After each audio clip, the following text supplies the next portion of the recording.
Salut à tous, c'est Axel de testmobile.fr. Aujourd'hui j'ai devant moi le HTC One X, le haut de gamme de la nouvelle série One de HTC qui est composé, je vous le rappelle, de 3 terminaux pour l'instant. Le One X, le One S et le One V, ils ont été dévoilés au MWC 2012 à Barcelone. Et ces 3 appareils vraiment très intéressants. Donc là on va commencer par le haut de gamme. Il y a différents éléments à noter sur cet appareil. Première chose, c'est que c'est le renouveau du design type HTC, c'est-à-dire qu'on a eu pas mal d'appareils qui ressemblaient, enfin, souvent à la même chose, et là on a quelque chose de vraiment nouveau, et vous allez le voir, enfin nouveau. On retrouve le type HTC, mais derrière quelque chose de bien mieux fini, vous allez le voir. Et au-delà de ça, c'est les premiers terminaux sous Android 4.0 Ice Cream Sandwich avec la version 4.0 de Sense qui a été retravaillée et qui, je trouve, dans cette nouvelle version, est plus intéressante que ce qu'on trouvait avant, ce qui était déjà bien. Donc, bon, voilà. En introduction, je dirais, oui, c'est un appareil qui a été beaucoup attendu, qui en ce moment fait beaucoup parler de lui. Et ça va être un test, je pense, intéressant et potentiellement assez long. Donc voilà, asseyez-vous confortablement. Dans tous les cas, il y aura une version courte express du test que je ferai juste après. Et on est parti. Alors pour commencer, je vais pas pouvoir faire un déballage parce que j'ai pas la boîte officielle. Maintenant, sachez que dans la boîte, vous aurez l'appareil. La coque ne s'enlève pas, la batterie n'est pas amovible. Vous avez une batterie 1800 mAh qui est pas amovible. Donc elle n'est pas dans la boîte, logiquement. Ensuite, on a le chargeur ici qu'on plug en USB avec ce câble USB micro USB. Vous aurez également des écouteurs. Ils sont intra-auriculaires, mais c'est pas des écouteurs Beats. Alors j'ai dit ils sont intra-auriculaires, pardonnez-moi. Là je viens juste de vérifier du coup parce que j'étais pas sûr. Non, c'est des écouteurs très classiques, c'est pas du intra, pardon, mais c'est pas des écouteurs Beats Audio. Il faut savoir que, enfin pas Beats Audio, de Beats by Dr. Dre, parce que c'est quelque chose qui a été, avec la nouvelle gamme One, HTC a décidé d'arrêter de proposer des écouteurs en collaboration avec eux. Par contre, vous avez toujours le support Beats Audio derrière, avec ça c'est du software et du hardware, mais disons que ça permet d'améliorer la qualité du son quand vous êtes en écoute audio, ce genre de choses. Et c'est plutôt intéressant, on en reparlera un petit peu après. Alors niveau spécification, c'est plutôt du lourd. C'est Android 4.0 Sense en version 4.0, un écran 4.7 pouces. Et donc si je devais le mettre à côté d'un Galaxy Nexus, on voit que là on arrive en bas, on a voilà, un écran un petit peu plus haut. Au niveau largeur, je sais pas trop, mais il y a un peu plus de place sur le One X, c'est intéressant. De résolution 720 par 1280, donc pas mal de pixels à gérer quand même, mais par rapport à la taille de l'écran, c'est ce qu'il faut. On a 32 Go de mémoire interne, pas de slot micro SD, mais avec 32 Go, je dirais qu'on peut s'en sortir tranquillement. Avec tous les services dans le cloud aujourd'hui, je pense que ça va. Maintenant, c'est à prendre en compte. C'est-à-dire que si vous faites beaucoup de vidéos, surtout qui filment en 1080p, vous faites pas mal de photos parce qu'il a un bon appareil photo, peut-être que vous arriverez assez rapidement aux 32 Go, je ne sais pas. En plus, si vous avez de la musique en quantité importante. 1 Go de RAM. Donc je disais un appareil photo 8 mégapixels avec flash LED, film en 1480, vous avez également une caméra frontale qui est sur le haut, c'est du 1,3 mégapixels. C'est un appareil qui est plutôt puissant, c'est un quad-core, ça fait partie des quelques quad-core qui ont été dévoilés cette année, en début d'année, donc c'est du Tegra 3 cadencé à 1,5 GHz. Donc Tegra 3, c'est le chipset de Nvidia, et vous verrez, c'est assez intéressant. On regardera quelques exemples notamment, il y a un petit jeu sympa qui utilise vraiment à fond le Tegra 3, et ça rend vraiment très bien, surtout que l'écran est vraiment sympathique sur ce One X. Support Beats Audio, je crois qu'on a fait à peu près le tour. Alors il me manque également le prix. Alors attendez, tant que j'y suis, je vais aller vérifier. C'est un appareil qui est quand même pas donné, il est à 590 €. Là je regarde le prix sur Expansys, ça va baisser. Maintenant voilà, c'est environ 600 € nu, quoi. C'est du gros haut de gamme. C'est à savoir, c'est à prendre en compte. Et en termes de gros prix, au-delà du gros prix, ce qui est gros également, c'est la taille de l'appareil. Alors, c'est du 4.7 pouces, donc vous imaginez bien que c'est pas un petit terminal, et quand je le tiens dans la main, là ça se voit assez bien quand même, je pense. Il est de taille conséquente. Maintenant, par rapport à un Galaxy Nexus, je le trouve un tout petit peu plus large, mais purée, il y a tellement de traces de droit, je suis désolé. Un tout petit peu plus large, mais pas beaucoup plus. C'est quand même bien géré de la part de HTC là-dessus. Et, et c'est à peu près tout. Et puis on va passer sur le design de l'appareil. Alors qu'est-ce qu'on a?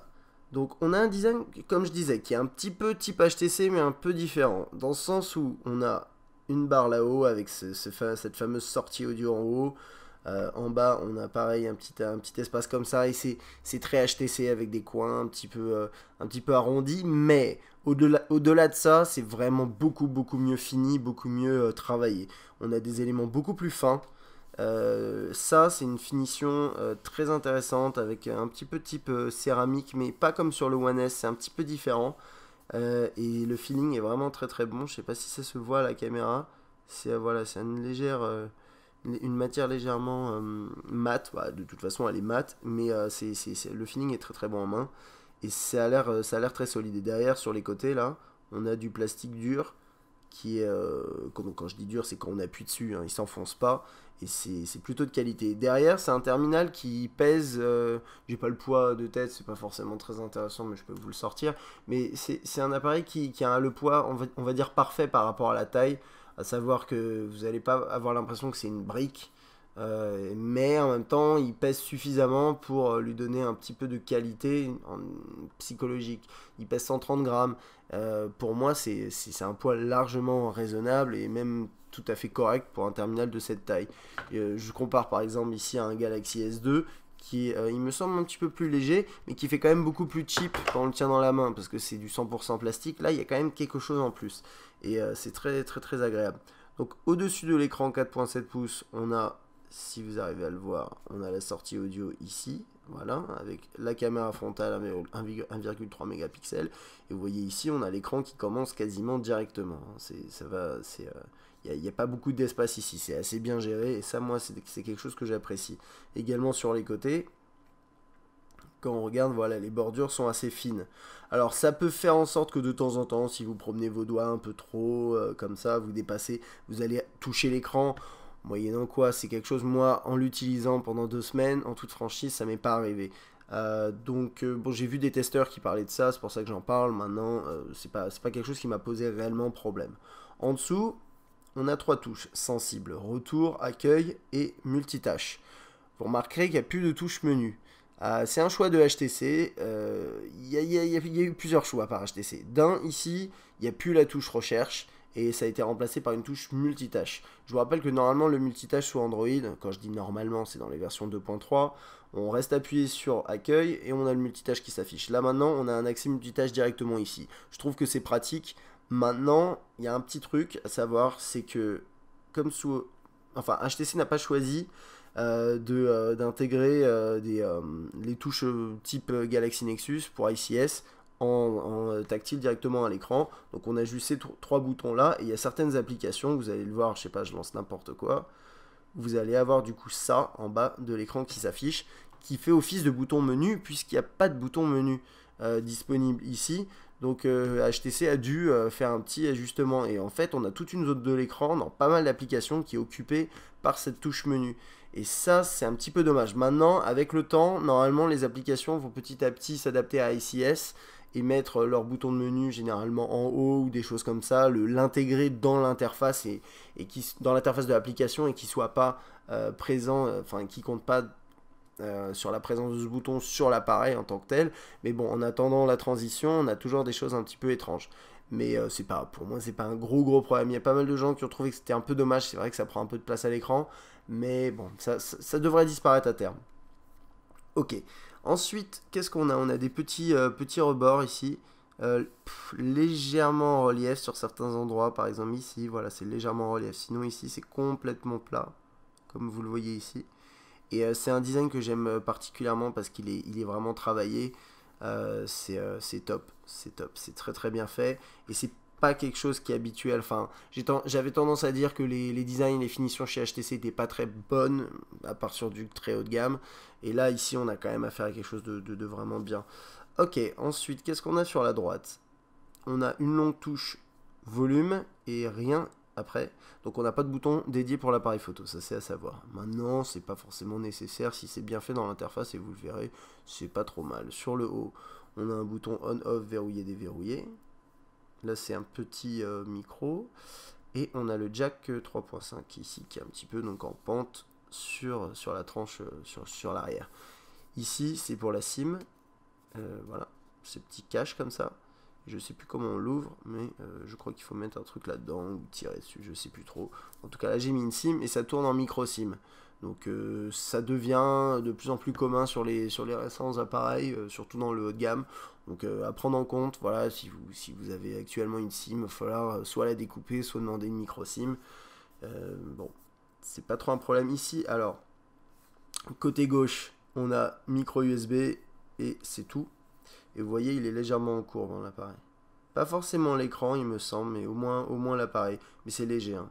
C'est léger. Mais c'est plutôt bien fait. Et sur le bas, on n'a pas grand chose. On a juste le micro.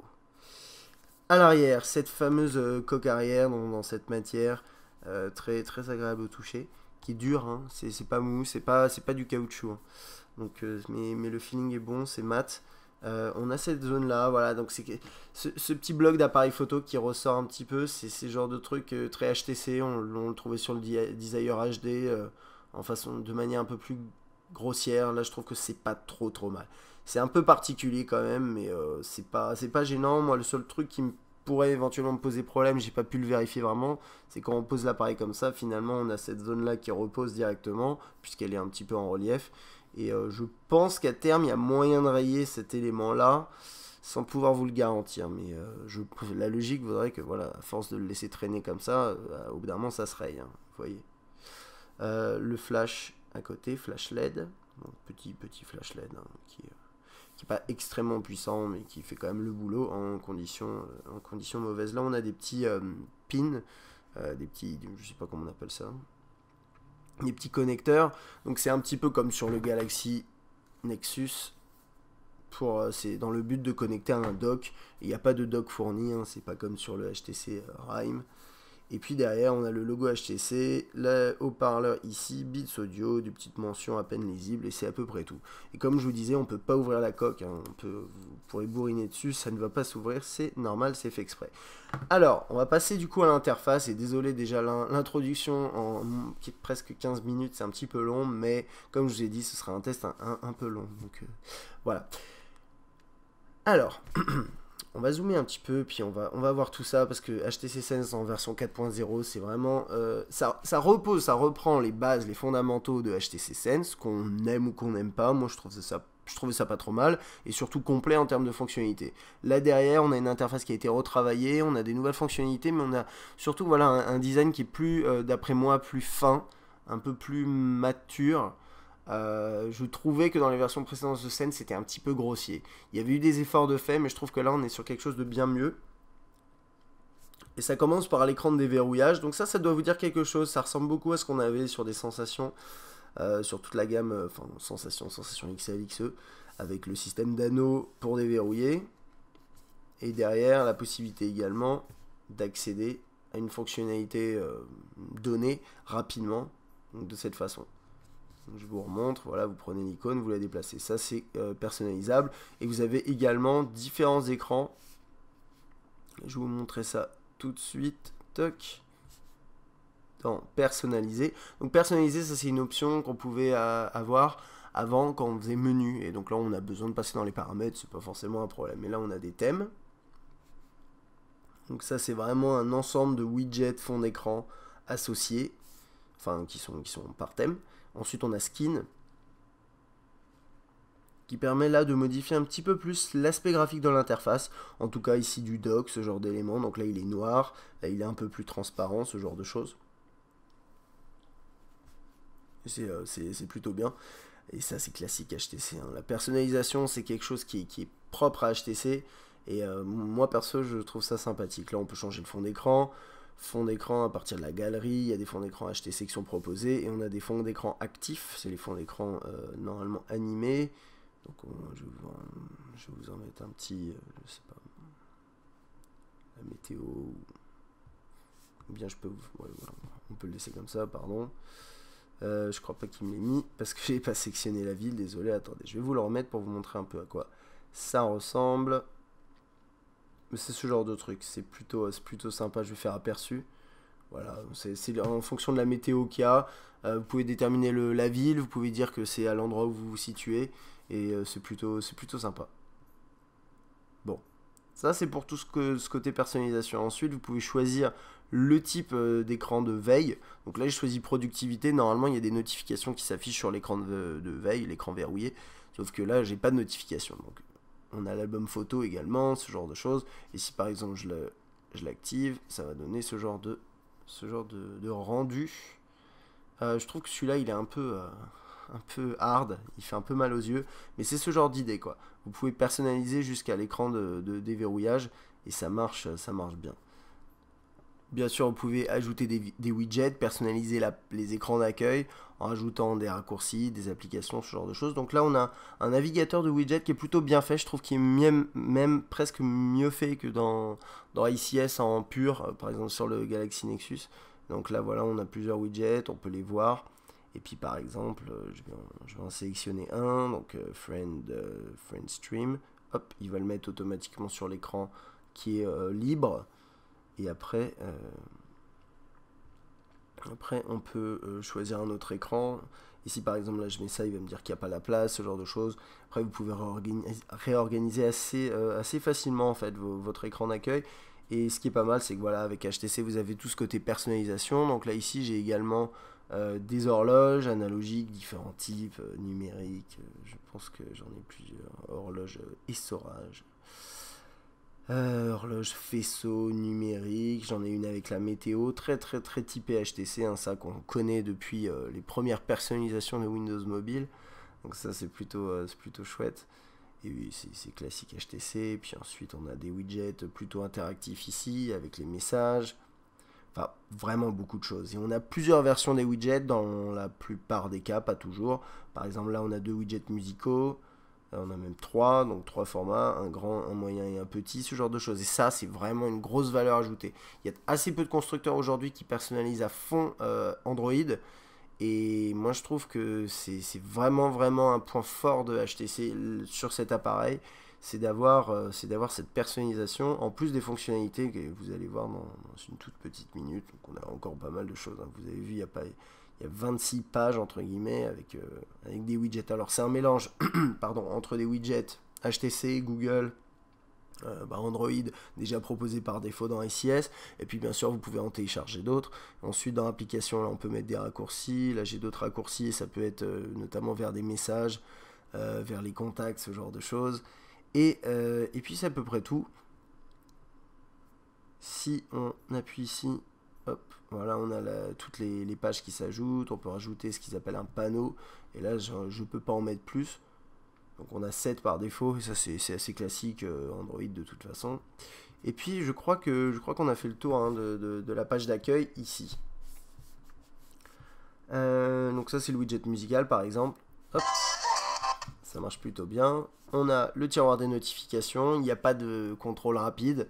On a l'accès aux paramètres ici, les notifications bien sûr que vous pouvez effacer de cette façon là, et au niveau du multitâche, HTC a choisi de le personnaliser mais en restant dans l'esprit ICS, et ça je trouve ça très malin. Donc au final qu'est-ce qu'on a? On a un multitâche qui est comme ça, et c'est vraiment bien fait je trouve, et derrière on peut fermer en faisant comme ça, voilà, fermer, enfin enlever un processus de la liste en faisant de cette façon. Je vais voir si je peux augmenter un tout petit peu la luminosité de l'écran. J'ai l'impression que vous voyez pas forcément très bien.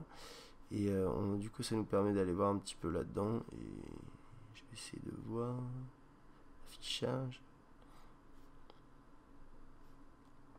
Ok, là, donc là, il ajuste automatiquement. On peut monter assez haut. Je pense que là, c'est presque un peu trop haut, mais on verra. On verra en fonction du test. Voilà. Ok, il y a un truc que j'aime bien, c'est un petit détail également, c'est que la barre de là-haut, le tiroir des notifications, il est transparent et il s'adapte en fonction du fond. Et c'est plutôt joli, quoi, c'est plutôt élégant. Je pense qu'on a fait le tour ici. On a un widget avec les contacts, ce genre de choses. Ok, bon. passons aux fonctions téléphoniques. Et donc qu'est-ce qu'on a? On a ça, et ça c'est classique, on trouvait ça déjà dans HTC Sense avant, mais ici c'est plutôt propre, donc commencez à taper un numéro, vous avez des propositions qui s'affichent, vous pouvez bien sûr appeler le numéro en question, toc, voilà. Il n'y a pas grand chose à dire, hein, ça marche bien, vous avez la liste ici qui s'affiche, hop, je vais dans mes contacts. Donc là j'ai tous mes contacts synchronisés avec Google. Tous ces contacts là c'est des contacts qui ont été rajoutés automatiquement, qui sont dans ma SIM. C'est une SIM free. Et apparemment il rajoute ces contacts là. Et je peux éventuellement lier un contact à un homologue sur les réseaux sociaux, sur différents services que j'ai configurés. Donc là par exemple, ce contact, Lucien Pivot, est synchronisé et est lié ici avec Facebook. Donc on le voit là-haut, et avec Google, mon compte Google. Je peux également demander à le lier avec Twitter pour HTC Sense ou Twitter, bon, c'est plus ou moins la même chose. Après, vous avez des services plus ou moins intégrés en fonction de ce que vous choisissez. Donc ça, c'est pas mal. Et en fonction, petit à petit, des services que vous installez, par exemple, je sais pas, du Flickr, des choses comme ça, ou bon, j'ai pas d'autres idées là en tête, mais je pense à Foursquare, ce genre de choses. Je sais pas si c'est vraiment possible de tout intégrer, mais généralement vous avez ça, c'est-à-dire que plus vous installez de services, plus vous avez d'options qui s'ajoutent potentiellement pour pouvoir lier un contact. Mais par défaut, vous avez ça, vous avez Twitter, Facebook, et ça marche assez bien. Donc là, j'ai la fiche de la personne, j'ai sa photo. Je peux l'appeler, lui envoyer un message, un mail. Je peux visualiser son adresse si elle est inscrite dans sa fiche, voir son profil Facebook. Donc si j'appuie dessus, hop, je me retrouve sur Facebook, et ça c'est l'application Facebook. Ok, on va revenir en arrière, son anniversaire, ce genre de choses. Et ensuite ici bien sûr on a toujours ce petit système là d'onglets, mais je trouve que là c'est bien mieux fait qu'avant. C'est plus fin, c'est mieux travaillé. Et on a un petit effet en 3D, je sais pas si vous le voyez parce que là l'écran à gauche il n'y a rien, mais il y a un petit effet en 3D, on le verra, on aura l'occasion de le voir. Donc là c'est le fil, c'est les différentes activités que j'ai eues avec cette personne. Donc là apparemment il y a un message, hop, je peux appuyer dessus et le visionner. J'ai ces mises à jour, alors là il n'y a rien, mais si la personne avait mis un message par exemple sur Facebook ou Twitter en étant synchronisé avec ces différents services, il s'afficherait ici. Et ensuite là j'ai sa galerie, je peux visionner toutes ces photos. Donc en l'occurrence ici c'est ces photos qui sont sur Facebook. Voilà. Et je vais voir si je peux voir d'autres photos, parce que là il n'y en avait qu'une, c'était pas très sympa. Voilà, hop, je peux appuyer dessus. Je peux la visionner directement, il y a les tags qui sont affichés dessus, je peux la commenter.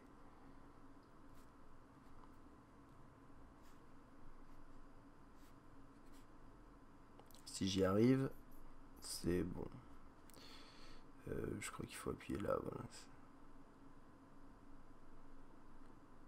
Donc là je suis connecté en Wi-Fi et ça marche assez bien. Mais pour tout le test d'ailleurs je serai en Wi-Fi hein, comme souvent. Malgré le fait que j'ai une SIM, j'ai bloqué la data sur ma carte SIM, sur mon forfait free. Ok, je crois que c'est à peu près tout pour les contacts, hein, ça marche assez bien.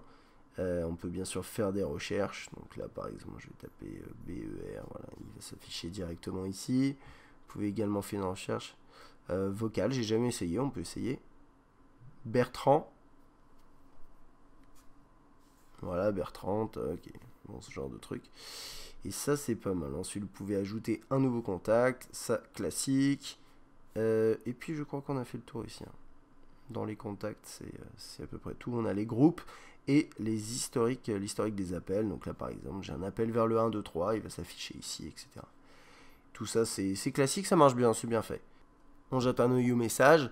Alors ça c'est tout ce qui est SMS, MMS et c'est trié par contact, par discussion. Ensuite après on a un système de bulles. C'est plutôt classique et là vous voyez l'option de menu est intégrée en haut à droite. Donc ça c'est parce que HTC a la main sur ses interfaces et du coup voilà on l'a bien intégré dans un coin et pas en bas. Et c'est plutôt pas mal. Niveau saisie de texte, oh, pardon je le déverrouille. Niveau saisie texte, on a un clavier qui est plutôt bien. Moi, je le trouve sympa parce que il utilise pleinement la largeur de l'écran, tout en voilà, prenant en compte le fait que on a de la place. Du coup, ça prend un petit peu moins de la moitié. Derrière, vous avez ça, c'est plutôt bien fait.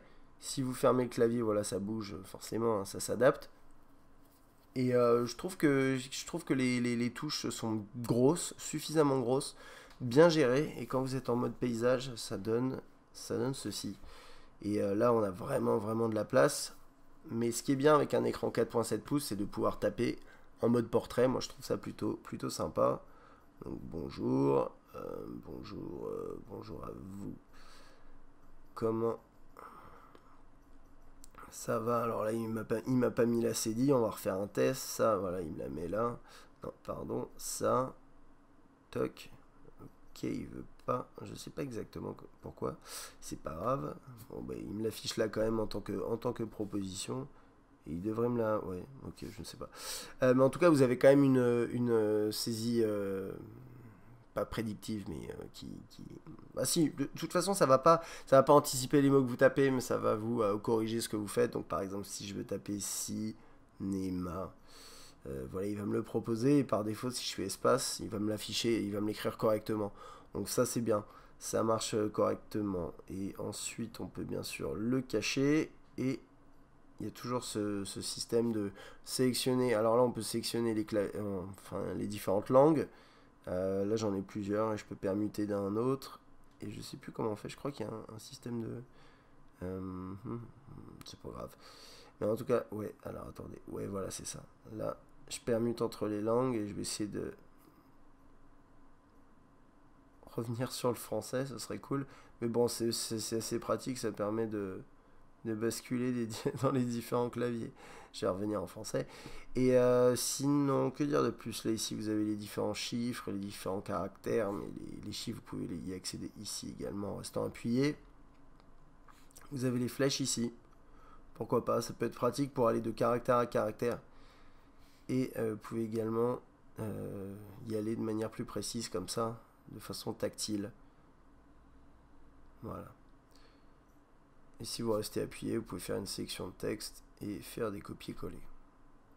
De façon encore une fois assez classique, mais ça marche bien. Et donc moi je dirais que ce clavier par défaut est plutôt bon. Il y a des trucs qui vont vous frustrer. Je pensais au CCD, là ça m'a un peu perturbé. Mais je vais essayer un autre truc. Ouais non, ça il me le met, c'est bon. Je pense qu'il y a quand même quelques petits trucs vous aurez besoin potentiellement de l'ajouter dans le dictionnaire. Mais bon, c'est pas un problème en soi. Et puis si vous aimez pas ce clavier, dans tous les cas, et comme d'habitude sur Android, vous pouvez en télécharger d'autres. Je pense à Swipe, je pense à SwiftKey, qui sont des claviers très efficaces. Donc si vous aimez pas celui-là, après plusieurs jours d'utilisation, n'hésitez pas à aller rechercher sur l'Android Market, sur le Google Play Store, pardon, d'autres claviers qui vous conviendront un peu plus. Voilà. C'est à peu près tout. Je sais pas ce que c'est texte rapide. Oui, ça c'est pour envoyer une réponse rapidement si vous êtes un peu occupé. On peut insérer une icône, une émoticône, l'appeler, taille de la police, option d'envoi. Bon, pas mal de accusés de réception à confirmer, enfin à configurer, voilà ce genre de choses. Et puis je crois qu'on a fait à peu près le tour ici. On va aller voir vite fait dans les paramètres. Voilà, notification, message texte. Bon, vous avez pas mal d'options pour personnaliser un petit peu tout ça. Et ça marche bien. Donc ça, c'était pour tout ce qui est SMS, MMS. Et on a vu au début tout ce qui est fonction téléphonique. Donc on va aller fouiller un petit peu dans le menu et voir ce que HTC nous réserve ici. Alors, en haut, on a une option Play Store, donc ex-Google Android Market. Quand on appuie dessus, on y accède, logiquement. Donc là, dans sa toute dernière version, avec l'intégration des movies, etc., il y a un truc à savoir, c'est que ici, normalement, on a un petit trou dédié à HTC. Je ne sais pas pourquoi il ne me l'affiche pas ici. On va attendre un tout petit peu, voir s'il ne peut pas charger. Donc là, j'avais des mises à jour. On peut faire des mises à jour. Hop, on peut lancer des mises à jour. J'ai Dropbox notamment. Et je vais en reparler un petit peu après, vous inquiétez pas. Mais Dropbox, c'est un sujet intéressant. Et là, normalement, on a une zone HTC. Je ne sais pas pourquoi elle ne s'affiche pas. Peut-être ici, non, je ne sais pas. Bon, en tout cas, ouais, ça dépend, je ne sais pas. Peut-être il faut aller dans Applications. Et oui, c'est ça, voilà. Et normalement, ici, ouais, c'est un peu bizarre ça. Donc, dès la page d'accueil, on l'a pas. Mais surtout, dans l'application, il n'y a pas écrit HTC, quoi. Il y a juste un bloc. Alors, peut-être que vous avez normalement une petite icône, je sais pas trop. Mais là, en tout cas, j'appuie et j'arrive dans la zone HTC. Et ça, c'est des applications qui sont mises en avant par HTC. C'est pas forcément des contenus proposés par HTC à proprement parler. D'ailleurs, quand vous regardez là, vous avez rien, a priori, qui a été développé par HTC. C'est plus des mises en avant. Et vous verrez un petit peu après, on a le HTC Hub qui permet d'avoir des contenus un petit peu différents, et notamment des applications par HTC. Donc hop, ça c'est pour le Google Play Store, il n'y a pas grand chose à dire. Dans le menu, si j'arrive à le charger, voilà, vous avez différentes options. Vous avez tous fréquents, donc les applications fréquemment utilisées, et toutes les applications que vous avez téléchargées. Et là je vous parlais de cette histoire d'effet 3D, alors désolé, là il est en train d'installer les mises à jour, du coup il rame un peu, mais là vous voyez, vous avez cet effet 3D qui est assez sympa. C'est des petits effets un peu bling bling qui sont toujours un peu proposés par HTC. Mais là, ici, ça rend bien. Vous avez la possibilité de faire des tris, donc alphabétiques, là par date, et de gérer vos applications. Si vous avez envie d'en supprimer, d'accéder à plus de détails sur la mémoire, voilà, d'avoir un listing de toutes les applications, quelle taille elles occupent, etc. Vous pouvez forcer l'arrêt. Vous pouvez effacer les données du cache sur les applications, mais ça c'est classique Android hein, de toute façon. Ok, dans le menu, vous pouvez faire des recherches, vous pouvez trier, et à côté de ça, vous avez toutes vos icônes qui sont listées, vous pouvez défiler sur les côtés comme ça, c'est assez bien fait. Donc on va pas passer en revue tout.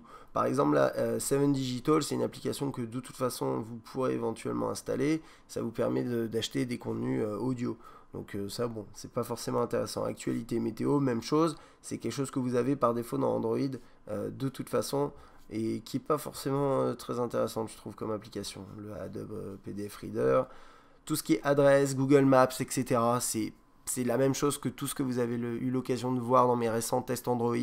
C'est du Google Maps, c'est puissant, ça marche très bien. Et là, sur du quad-core, sur cet appareil, ça tourne excellemment bien. C'est très très fluide. Alors, on va quand même du coup passer à l'agenda, donc personnalisé par HTC, avec une interface qui est plutôt réussie. En mode portrait, ça donnait ça. En mode paysage, c'est comme ça, avec la possibilité de valider ici, enfin de cliquer sur ces différents éléments. Et vous avez toujours, quand vous défilez, ce petit effet en 3D. Vous appuyez sur une date, vous avez les différents événements de la journée, ok, vous accédez à l'événement, vous avez les participants qui sont affichés, vous pouvez créer si vous voulez une note, voilà, dessiner dedans, enregistrer, ce genre de choses, enregistrer pourquoi pas du son également, voilà, je viens de le faire. Donc c'est assez complet, hein. Là on peut faire des petites notes associées au calendrier et ça marche assez bien. Alors je vais partir en hors sujet pendant une toute petite seconde, c'est parce que je viens de penser à un petit truc dont j'ai pas parlé avant. C'est quelque chose qui a été reproché par d'autres personnes d'ailleurs sur d'autres tests. C'est à propos de l'écran du One X. Il y a un petit truc un petit peu particulier. C'est que sur les côtés, il semble un peu plus souple. Et du coup, quand vous passez votre doigt en fait et que vous appuyez un petit peu, va y avoir un petit effet de, je sais pas si vous voyez sur l'écran. Là, j'appuie pas forcément très très fort et vous voyez l'écran, les couleurs sont un peu altérées quand je passe. Et c'est la même chose de l'autre côté. Et c'est pas quelque chose qui est forcément visible si je passe mon doigt au milieu et que j'appuie avec la même pression. C'est un détail. Franchement, je vois pas vraiment ce que ça peut changer à l'utilisation. Mais c'est un truc que je voulais mentionner avant de continuer à m'enfoncer dans l'interface. Voilà. On va passer à l'appareil photo. Donc je vous rappelle, c'est du 8 mégapixels. Et chez HTC, il y a toujours eu une sorte de volonté de proposer des appareils photo un petit peu différents que la concurrence, avec notamment pas mal d'effets. Je ne sais pas si en soi c'est un élément différenciant important, mais c'est quelque chose à noter. Donc par exemple, je vais commencer par ça, mais c'est pas le plus important.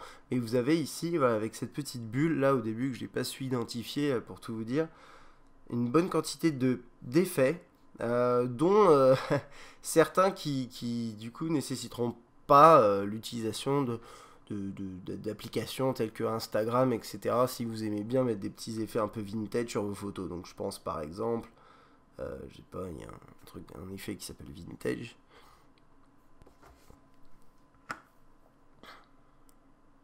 Voilà, ça donne ça. Prenez la photo.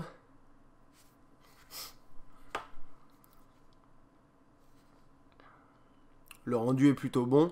Et d'ailleurs, alors d'un point de vue général, par rapport à l'appareil photo, avant de passer dans l'interface, hein, comme ça, hop, c'est fait, je dirais que la qualité est plutôt bonne, même est très bonne, c'est un bon appareil photo. Le mode macro est très très bon, vraiment. C'est un des meilleurs modes macro que j'ai eu l'occasion de rencontrer sur mon chemin, on va dire. Maintenant, je trouve que c'est un petit peu comme... c'est une tendance qu'on trouve aussi chez Apple ou chez d'autres constructeurs. Les couleurs sont un petit peu exagérées et parfois un peu faussées. On se retrouve avec très facilement des teintes un petit peu rosées, un petit peu jaunes. C'est pas toujours très très précis. Là, par exemple, je prends une photo d'un fond blanc. C'est correct. Et après, ça va dépendre de ce que vous avez autour de vous. Regardez les échantillons sur le test écrit sur testmobile.fr, vous verrez de quoi je parle. J'ai également, si vous faites une recherche sur Testmobile, j'ai fait un comparatif avec le N8 de Nokia qui est réputé quand même pour être assez précis dans ses couleurs. Et vous verrez qu'il y a quand même pas mal de photos où le One X vire dans les roses ou vire dans les jaunes, les bleus, surtout ouais, les bleus et les roses généralement. Et ça va dépendre en fait de ce que vous prenez en photo et de l'exposition qui est proposée par l'environnement. Euh, mais bon, voilà, c'est comme ça que ça se passe. Et bon, en soi, c'est pas un gros problème. Moi, je trouve que d'une manière générale, de toute façon, l'appareil photo du One X est très très bon. Et on va voir niveau fonctionnalité ce qu'on a. Donc là, vous voyez, on est en widescreen, écran large. Et ça, hop, vous pouvez accéder à différentes fonctionnalités ici. Donc là, on est en 8 mégapixels. Je peux passer en 5. Je peux passer sur l'appareil avant l'appareil et l'appareil photo classique, le retardateur. Ok.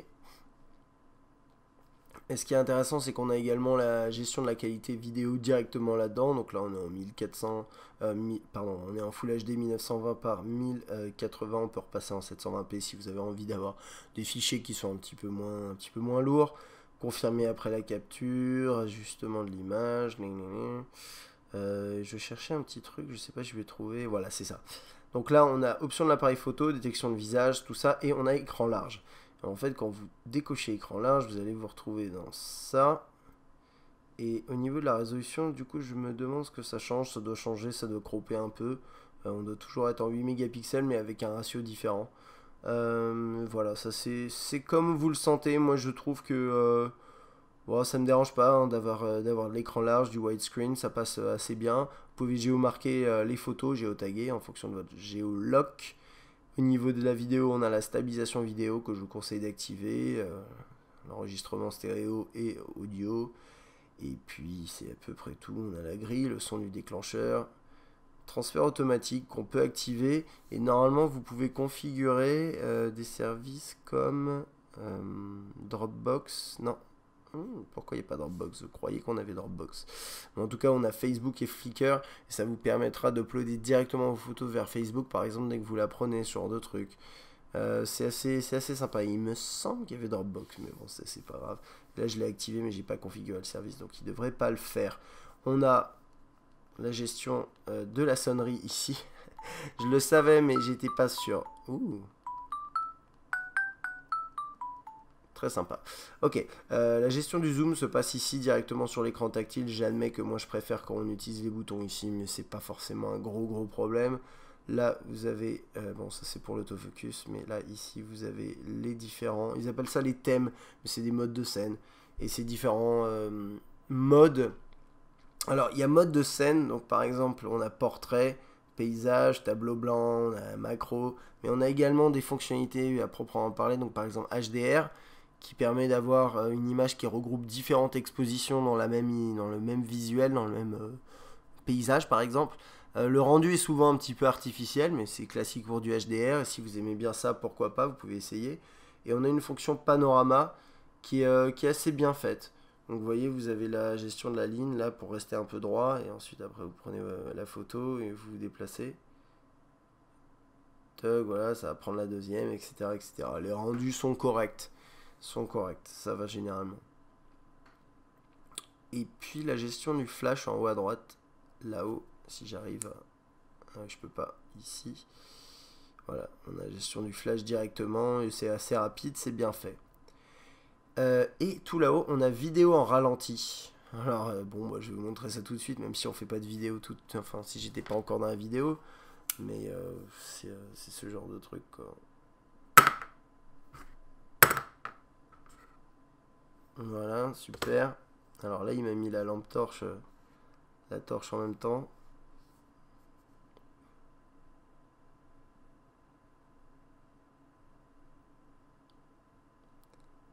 Il me semble que c'est du 3 fois. Ouais, super. Désolé, c'était pas très intéressant. Mais en gros, voilà, vous pouvez faire une petite fonctionnalité vidéo en ralenti. La résolution est moindre, la qualité est mauvaise, mais c'est un petit gadget. Et pour moi, ça sert à rien, mais c'est du gadget. C'est une fonctionnalité qu'on trouvait par exemple sur les premiers Wave de Samsung. Ça n'a rien à voir, mais on l'avait. Et c'est des trucs comme ça, vous l'utilisez 2-3 fois, vous voyez que vous trouvez ça sympa, et puis je pense que vous l'utiliserez pas pour faire autre chose après derrière. C'est pas forcément super. Et ce que j'aime bien avec cette interface, c'est qu'en fait, il n'y a pas de différenciation du mode photo et vidéo. Vous avez les deux icônes ici. Donc là-haut, ça prend une photo. Donc là, il y a le flash qui est activé, je vais le désactiver. Vous pouvez faire le focus ici, en déterminant, et prendre votre photo. Et puis vous pouvez également commencer directement à filmer en appuyant sur l'option vidéo. Et ça, ça marche assez bien. Donc je vais vous montrer ça. Hop, autofocus continu. Voilà. Vous pouvez également zoomer, dézoomer. Et la qualité est vraiment pas mal. L'autofocus continu est plutôt puissant. Je pense que le fait que ce soit du quad-core, ça explique beaucoup de choses. Et il y a une petite fonctionnalité qui est un plus, non négligeable, je pense. Et je vais essayer de faire... je sais pas, je vais vous montrer ça. Donc vous filmez, là je suis clairement en train de filmer, vous voyez, ça défile ici. Et là, j'attends que ça fasse le focus. Bam. J'ai appuyé là et je viens de prendre une photo pendant que je filme. Et ça, ça paraît rien, mais je trouve que c'est une excellente fonctionnalité. C'est quelque chose qu'on trouve pas... Enfin, j'ai pas trouvé ça chez la concurrence. Et je trouve ça génial. Voilà, donc là, il y a la photo qui est prise. Alors par contre, niveau qualité sur la photo, je suis pas sûr que ce soit exactement la même chose. Je vais regarder vite fait. Niveau de taille, on a du 3264 par 1840. Et normalement, on a plutôt quoi comme type de taille. Ouais, c'est une photo assez moche, mais c'est pas grave. Non, c'est la même chose. Donc on arrive à faire voilà, des photos en 8 mégapixels a priori, en widescreen quand vous filmez. Et c'est plutôt bon quoi. Moi je trouve ça génial. Alors bon, faut y avoir une utilité bien sûr. Moi je pense que ça peut être sympa. Moi je sais que pour moi je trouverais ça intéressant quand je suis en train de filmer un truc. Et par exemple un téléphone et me dire ok je le filme et en même temps je prends les photos. J'ai pas besoin de me dire je fais l'un et l'autre après. Mais bon, pour vous, essayez de voir si ça peut vous intéresser comme type de fonctionnalité. Moi, je trouve ça vraiment sympa. Et je crois que j'ai fait le tour hein, pour tout ce qui est photo vidéo. Vous verrez les échantillons sur testmobile.fr, que ce soit des photos et des vidéos. Moi, je trouve globalement que l'appareil photo est très très bon sur ce One X, même si les couleurs, comme je vous disais, manquent un petit peu de naturel, mais ça reste très bon. Ça reste très bon. Ensuite, on a un utilitaire bourse qui est bien fait. Je n'ai pas grand chose à dire dessus. Moi, c'est pas forcément une thématique qui m'intéresse beaucoup. Donc, bon, voilà, vous l'avez. Une calculatrice avec des grosses touches. Si vous passez en mode paysage, vous avez un mode un peu plus complet. Voilà. Bon, c'est des détails. Hein. Mais c'est quand même sympathique, je trouve. On a Chat Plus, mais ça c'est lié à Google Plus. On a configuration, si vous avez besoin d'aide pour configurer votre terminal. Donc vous sélectionnez la langue, etc. etc. Vous avez pas mal de trucs. Ça vous fait repasser toutes les étapes du début en fait. Mais ça c'est pas forcément nécessaire de vous montrer ça. C'est pas très intéressant.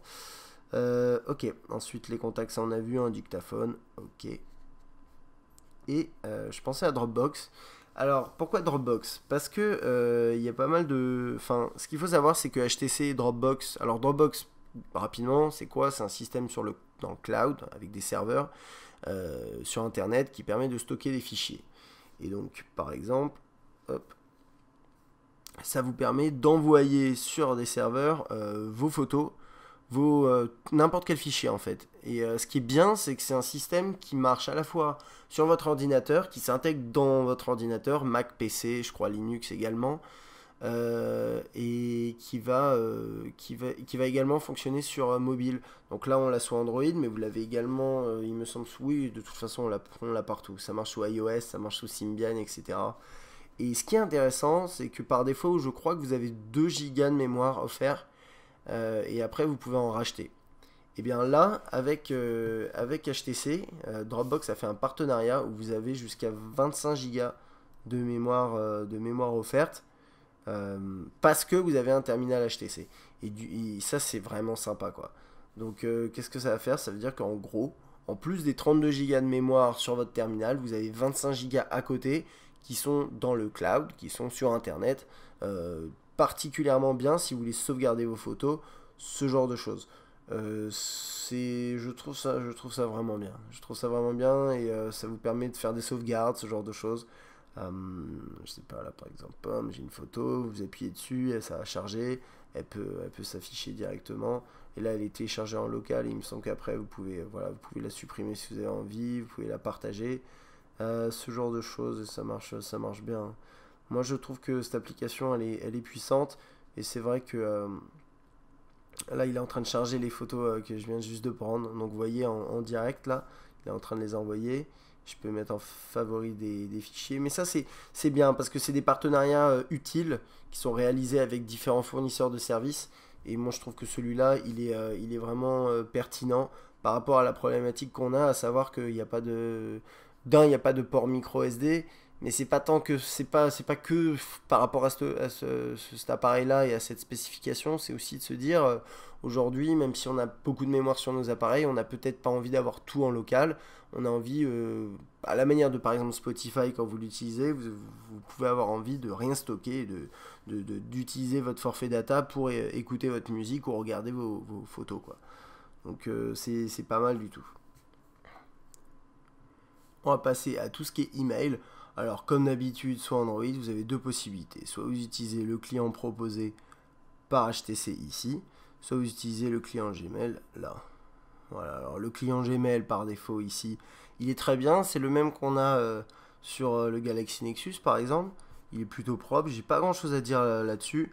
Et de toute façon, ça je pense que vous le connaissez. Par contre, celui-ci est assez sympathique, vous pouvez configurer jusqu'à, jusqu'à je ne sais pas combien de comptes, mais vous pouvez en avoir plusieurs. Et ça c'est sympa et chacun a une couleur. Donc par exemple, je vais faire tous les comptes et je vais voir tous mes comptes qui vont s'afficher ici avec les mails non lus qui ont plus leur couleur. Là les jaunes c'est ceux de mon compte à moi et les rouges c'est ceux d'un autre compte. Donc c'est plutôt bien fait. Et on a tous les mails qui s'affichent comme ça. Je peux rentrer dans un mail, donc par exemple voilà. Toc. Hop, désolé, je vais afficher les images. Je peux pas... Si, je peux zoomer, dézoomer, tout à l'heure ça marchait pas. Et ça va refaire d'ailleurs la mise en page. Hein. Comme sur le web, vous le verrez un peu après. C'est un petit peu plus galère que sur le web et vous pouvez pas dézoomer complètement. En tout cas là dans ce mail là. Mais ça marche quand même assez bien. Ensuite, si je veux, je peux faire répondre. Puis répondre à la personne.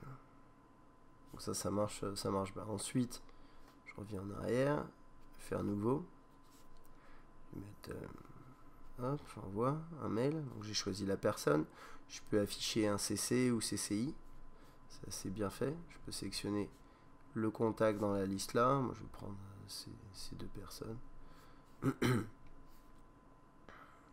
Voilà. Un objet. Test. Vous pouvez enlever hein, la signature envoyée depuis mon HTC. C'est pas obligatoire. En plus, ça veut pas dire grand chose. Mon HTC. Et voilà, c'est à peu près tout. Et ici, vous pouvez joindre une pièce. Donc n'importe quoi, hein, plus ou moins. Vous pouvez mettre n'importe quel fichier. Hein. Je sais pas, on va faire un test avec une image. Si vous voulez, vous pouvez la prendre dans l'appareil photo directement. Toc. Et c'est à peu près tout. Et faire envoyer. Je peux l'envoyer, ça va pas fonctionner, je pense. Mais voilà.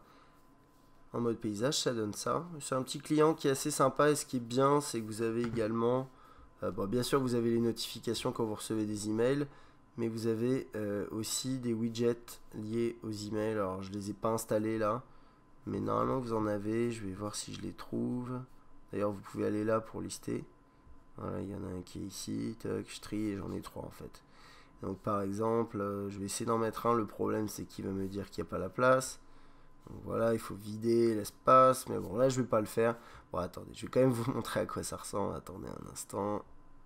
Hop. J'ai pas vraiment supprimé l'icône. Alors ça désinstalle pas hein, le logiciel en question, l'application, ça enlève juste l'icône. Et donc là, voilà, je suis ici. Et ça me charge les emails que j'ai. Et normalement, je peux les faire. Il me semble qu'on peut les faire défiler. Ou peut-être pas. Peut-être. Ouais, ici. Non? Il me semble que c'était dans les versions précédentes, on pouvait les faire défiler, non? Ah, voilà, comme ça. Pardonnez-moi. Donc, ça, c'est assez bien. Et tout ça, c'est bien fait. Globalement, le système d'email est bien. Maintenant, si vous n'aimez pas, vous pouvez utiliser le client Gmail si vous êtes chez Gmail. Et même d'ailleurs, si vous êtes ailleurs, hein, enfin, si vous êtes chez un autre Presta, puisque de toute façon, avec Gmail, vous pouvez importer les comptes de n'importe quel fournisseur.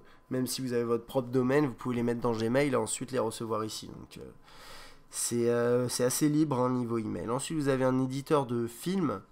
Et alors, attendez, je vais repartir en hors sujet pour une petite minute. Désolé, c'est un peu décousu, mais au moins ce sera complet. C'est parce que j'ai pensé à autre chose. J'ai oublié, en fait, j'avais pris des photos de tous les effets de l'appareil photo. Donc voilà, ça donne à peu près ça. Et ça vous permet d'avoir un petit aperçu. Donc ça, c'est un peu vintage. Ça, je trouve ça, il est vraiment sympa celui-là. Ce genre de choses, ça c'est marrant aussi.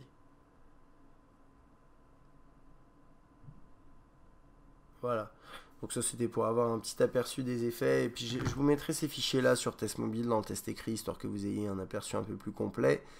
Voilà. Une option miroir si vous voulez vous reluquer. Ça peut être pratique. Un mode voiture que je trouve très chouette. Maintenant... en fait c'est bon, ça tombe assez bizarre de le présenter là maintenant parce que j'ai pas présenté la solution GPS et là je crois qu'il a planté mais ça ressemble à ça. En gros, vous avez une sorte de mode dock avec l'accès à la musique. Ça m'a un peu surpris, désolé. Vous avez un accès à la musique avec des gros boutons en fait, voilà, c'est ça l'idée quoi. Et ça marche plutôt bien. Vous avez la radio internet également qui charge, qui ouvre et qui... Allez, hop.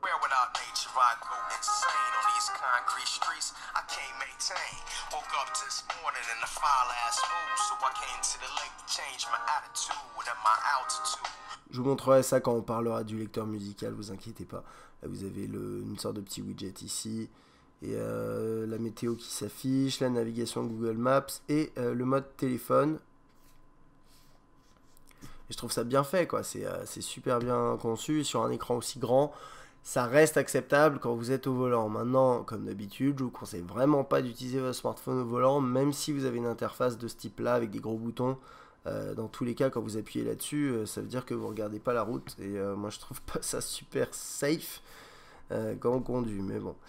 Ensuite, du coup on passe à la musique. Alors la musique, c'est une grosse partie sur le One X quand même, parce qu'il y a un lecteur qui est assez puissant et qui en plus incorpore de nombreuses fonctionnalités donc, qui viennent de différents services. Donc là par exemple vous avez mon téléphone et ça permet d'accéder aux chansons que vous avez différents tris, albums, chansons, playlists, genre, artistes. Vous pouvez faire des recherches sur ce que vous avez si vous avez beaucoup d'artistes. Moi j'en ai pas beaucoup là, c'est juste pour le test. Et ensuite ici vous avez différentes fonctionnalités qui permettent d'aller un peu plus loin, mais surtout d'accéder à différents services rapidement. Donc vous avez SoundHound, qui est une sorte de Shazam, qui permet de reconnaître les morceaux que vous écoutez. Hop, là je vais pas le faire, je vais vous montrer ça un tout petit peu après. Vous avez la radio web que je vous ai montré un petit peu tout à l'heure, donc qui marche franchement bien. Ça c'est basé sur le web, hein.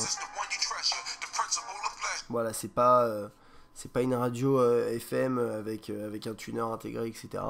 Donc ça va pomper sur votre forfait data, mais si vous avez un forfait illimité, il n'y a pas de souci. Pas de souci du tout, et vous avez le mode voiture en accès rapide ici. Un accès rapide à 7 Digital qui vous permet d'acheter des fichiers, et enfin d'acheter de la musique, des albums, etc. Et un accès également à Spotify qui est un peu intégré dans l'appareil. Donc là, j'ai pas configuré mon compte. Mais ce qui est intéressant, vous allez voir, c'est quand vous rentrez dans un morceau, vous avez pas mal d'options. Alors, on va voir ça. Donc là, je rentre là. J'ai chanson, je peux sélectionner un morceau, je vais en prendre un 30 secondes. Alors, je vais baisser un petit peu. On va parler du haut-parleur un tout petit peu après, hein. D'abord, on va passer en revue l'interface. Donc, vous avez la pochette qui s'affiche. Si par tout hasard, vous n'avez pas la pochette, vous pouvez mettre à jour la pochette avec, je crois, c'est Grace Note. Et ça marche bien, donc vous faites tout mettre à jour. Et normalement, voilà, pochette de Grace Note ici, au total, machin, blablabla. Et donc ça permet, et vous avez vu, j'ai reçu l'email ici. Ça permet de changer, enfin de charger la pochette. Ça marche pas trop mal, à part dans certains cas. Donc là, par exemple, j'ai ce morceau-là, il m'a mis un aperçu de Family Guy. Et si je fais mettre à jour la pochette, normalement, ça devrait marcher. Je sais pas si s'il a pris en compte ce que je lui demande.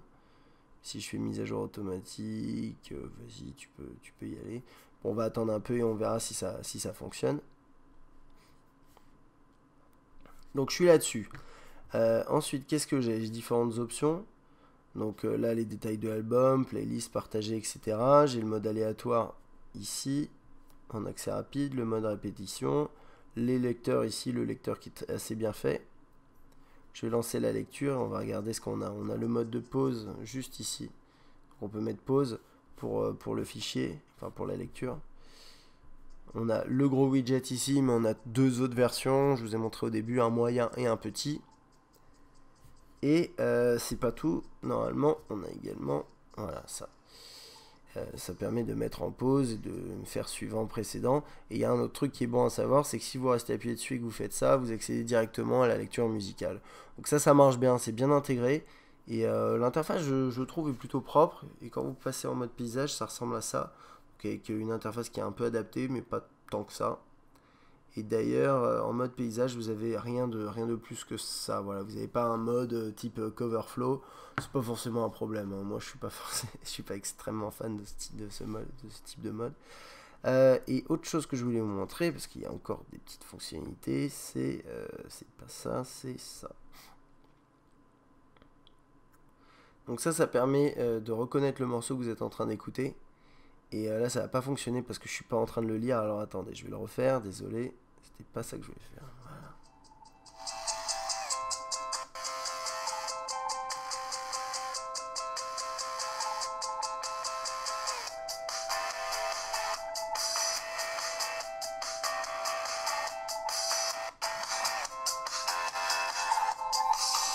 Voilà. Donc là, il a trouvé le morceau en question, et il a raison, c'est bien ça. Et là-dedans, j'ai différentes options. J'ai la recherche de paroles, alors c'est une recherche un peu bidon sur Google, c'est le nom de l'artiste, le nom du morceau, plus lyrics, qui veut dire paroles. Bon, on peut le lire dans Spotify, ce qui est pas trop mal. Là, dans le cas présent, c'est un peu nul, ça n'a pas de sens parce que j'ai le morceau là. Mais en fait, imaginez que vous êtes, je sais pas, vous écoutez la radio chez un ami ou quoi que ce soit. Je sais pas, vous utilisez le logiciel pour enregistrer, pour deviner, pour obtenir le nom du morceau. Vous pouvez faire ensuite jouer dans Spotify pour écouter le morceau entier, si par exemple vous avez juste entendu une partie. Et puis ensuite le mettre en favori ou même l'acheter, je crois, via... Non, il n'est pas forcément ici, il me semble. Non, il n'est pas. Mais de toute façon, après, vous avez le titre et vous pouvez l'acheter ailleurs. Vous pouvez en faire ce que vous voulez. Vous pouvez rechercher sur YouTube également. Et artiste similaire, qui est basé sur une base. Donc apparemment, apparemment ça ressemble à du Daft Punk. Bon, donc Phoenix ressemble à Daft Punk, pourquoi pas. Et puis c'est à peu près tout. Ah oui, acheter c'est ici, pardon, excusez-moi. Buy from Amazon ou Play Now in Spotify. Et vous n'avez pas l'intégration avec 7 Digital, ce qui est un peu bizarre. Mais bon, c'est une question de service, quoi. Il y a un mix de services dans tous les sens, donc c'est pas forcément toujours bien fait. Ouais, voilà. Enfin bon, ça c'est pour cette petite option qu'on a en haut et je crois avoir fait à peu près le tour. Donc on va passer à la qualité du haut-parleur. Je vais mettre un morceau un peu plus puissant.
Le haut-parleur sur le One X est pas mauvais en soi, c'est correct pour du haut de gamme. Maintenant, alors il n'y a pas beaucoup de puissance, ça c'est pas forcément un problème hein, comme d'habitude sur un mobile, mais je trouve que ça manque un peu comment dire, de précision, c'est pas sale, disons, puisque le volume de toute façon est pas élevé, ça sature pas, ça crache pas. Mais derrière, moi je m'attendais un peu mieux, je m'attendais un peu plus de puissance, un peu plus de basse, même si je sais que c'est pas toujours évident d'en retrouver dans un haut-parleur de mobile. Encore une fois, c'est pas très important hein, le haut-parleur sur un mobile, mais c'est vrai que, bon, dans le cas présent, il est correct, sans plus, je dirais. Voilà. Par contre, alors ça va être dur de tester ça en vidéo, mais bon, voilà, je vais vous expliquer un petit peu mon expérience pour tout ce qui est Beats Audio. Alors, Beats Audio, vous pouvez pas l'utiliser avec le haut-parleur, c'est pas fait pour. Par contre, moi j'ai essayé avec mon casque. Donc c'est pas un casque Beats, hein. Vous n'avez pas forcément besoin d'un casque Beats. Et quand je dis Beats, c'est Beats by DRE. Donc là, je branche mon casque, je lance la lecture, et là j'ai Beats Audio activé. Et toc, et je peux activer et désactiver. Voilà. Et ça, c'est bon, ça, en gros, qu'est-ce que ça va faire? Alors, ça va modifier un petit peu le son, ça va lui donner un peu plus de profondeur. Surtout, ça va amplifier assez significativement les basses. C'est pas quelque chose que je sais pas, ça va dépendre des morceaux que vous écoutez. Il y a des morceaux, si vous écoutez de la grosse électro, du dubstep, du rap, du hip-hop un peu gras, ça va être sympathique, c'est vrai, avec les grosses basses, mais c'est pas toujours agréable, surtout que ça fait un son un petit peu plus lourd.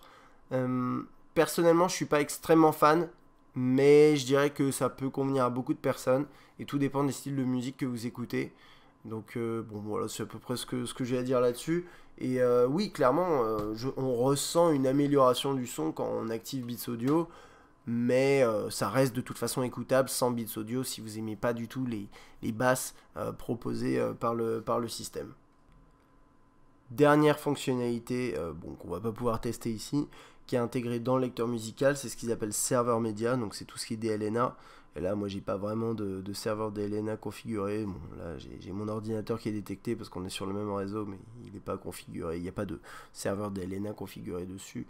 Donc voilà, mais vous avez cette option qui est intégrée directement, ça peut être pratique. Et ça, c'est à peu près tout pour le lecteur musical, qui est dans une interface plutôt bien faite, avec, enfin, je trouve, voilà, comment dire, ensuite une interface en lecture qui est bien conçue. On a Beats Audio qui permet de renforcer potentiellement l'expérience musicale et quelques fonctionnalités agréables comme la détection de musique ici, ce genre de choses. C'est assez bien fait. Moi je trouve que ça ressemble un peu dans l'idée à ce que Motorola propose avec pas mal de fonctionnalités intégrées, etc. Mais c'est largement mieux fait, c'est clair. Donc bon, bah, moi je trouve ça bien. Vous avez une application qui s'appelle Note ensuite. Alors que j'ai pas encore configuré, on va ignorer les conseils, voilà. Et c'est ce que je vous ai montré tout à l'heure quand j'ai... Oula, je sais pas pourquoi il quitte les applications, c'est moi qui dois appuyer. Quand j'ai configuré un truc dans le calendrier. Et donc là, on peut créer des notes. Il est sauvegardé sur différentes plateformes. Donc là, apparemment, c'est compatible avec Evernote. On va faire un petit test. Donc je vais faire créer. On peut rentrer du titre. Non, ça va être test, hein, c'est original. Là, on peut mettre du texte. Donc hello. Hello les amis, machin. On peut dessiner un petit peu. Donc c'est pas aussi complet que ce qu'on trouve sur un Galaxy Note par exemple, hein. Mais c'est assez bien fait, hein. C'est assez bien fait. Qu'est-ce qu'on a d'autre? On peut mettre une photo de l'appareil photo dans la note, juste dans la foulée. Enregistrer du son, bon ça c'est ce qu'on a vu tout à l'heure. Et hop, voilà. Et dans le menu, joindre une pièce, partager la note, créer une note, supprimer l'enregistrement. Je pense qu'on peut l'associer à un événement dans l'agenda ou insérer un événement d'agenda, je suis pas sûr. Bon voilà, ça permet d'avoir une note un peu complète avec pas mal d'éléments, on peut mettre des images, ce genre de choses. Pourquoi pas, en plus si c'est synchronisable avec Evernote, je trouve que c'est une très très bonne idée. C'est pas vraiment un système concurrent, hein, ce qu'on trouve sur Galaxy Note, hein. Ça va beaucoup moins loin, mais on a quand même un système de prise de notes intégré et qui marche correctement. Et c'est pas quelque chose qu'on trouve sur tous les terminaux. D'ailleurs, la plupart des... il a planté, c'est pas grave. D'ailleurs, la plupart des constructeurs ne proposent pas une fonctionnalité de ce type sur leurs terminaux. Et alors, je suis passé dans Note directement parce que j'ai zappé, j'ai zappé deux choses importantes, hein. J'ai zappé le web, mais vous inquiétez pas, on va y aller. Et j'ai zappé, en fait, je suis passé à la page 2, désolé. Qu'est-ce que j'ai oublié ici? Non, il n'y a rien, juste le flash. Il y a l'éditeur de film, alors ouais, c'est ce que je voulais vous montrer, et puis je suis passé à autre chose après. C'est assez basique. Ça permet de déterminer des thèmes, des sortes de templates, et ensuite après vous donnez vos vidéos, vos photos, et ça va vous créer une sorte de montage, mais vous pouvez pas vraiment configurer quoi que ce soit, je trouve que c'est pas très très complet, donc ça va vous donner un truc comme ça.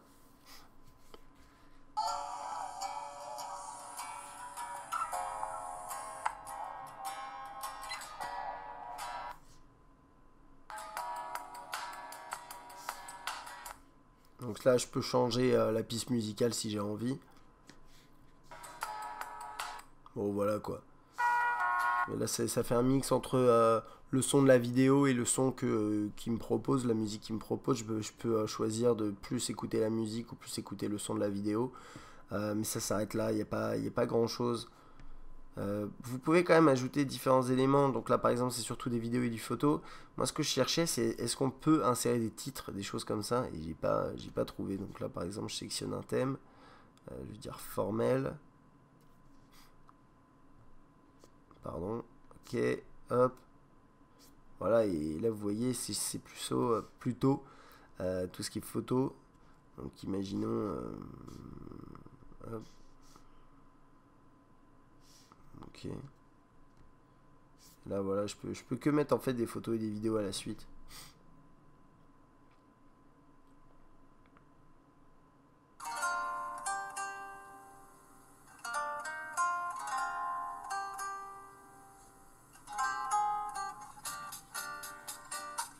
Oui, non quoi, le rendu est bon, hein, mais c'est pas, voilà, c'est pas très complet. Ok, donc ça c'était pour la première page et on va passer à la seconde. Alors on a FriendStream qui est une application. Souvent les constructeurs proposent des applications pour pouvoir gérer vos réseaux sociaux directement sans avoir à installer d'application tierce. Bon, pourquoi pas. Alors qu'est-ce qu'on a ici? Voilà, j'ai Twitter, je peux avoir également d'autres services, mais là ici j'ai Twitter, je peux choisir Facebook ici si j'ai envie. Ok, faire une recherche, poster un message ici. Et puis c'est à peu près tout. On a les localisations également. Donc ça c'est que les messages qui sont géolocalisés et c'est tout. Ensuite après on a un widget de page d'accueil qui permet de voir tout ça, mais bon, c'est pas très intéressant. Ensuite ici on a l'album. Alors HTC c'est un des seuls à customiser tout ce qui est galerie. Et c'est pas trop mal. Donc là on a les différents albums. Là on a les albums locaux. Et là on peut accéder hop, à Facebook.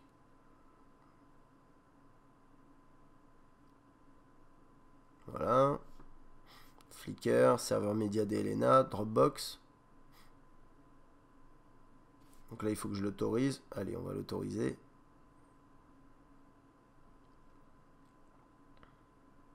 Voilà, et puis il va me les mettre ici, il va les télécharger, etc. Et ça marche bien. Moi, je trouve que c'est très très bien fait. Et donc, toutes les photos, on va aller dans toutes les photos ici. Et donc là, j'ai toutes mes photos qui s'affichent. Et la galerie est plutôt bien faite. Hein. C'est plutôt réactif. Vous voyez, ça marche assez bien. Oups. On peut zoomer, dézoomer dans une photo. On s'arrête ici. C'est fluide. C'est pas... Oh si, c'est fluide, j'ai rien à dire là-dessus. Il n'y a pas de... Non, il y a pas... Il y a un léger délai, mais c'est volontaire. Hein. L'effet élastique, c'est volontaire. On peut faire plus, sélectionner un lecteur DLNA pour partager la photo. Lire, bon, à mon avis, ça c'est pour faire un diaporama, je pense, parce que là c'est... Ouais. Ouais, c'est ça. Par exemple, hop.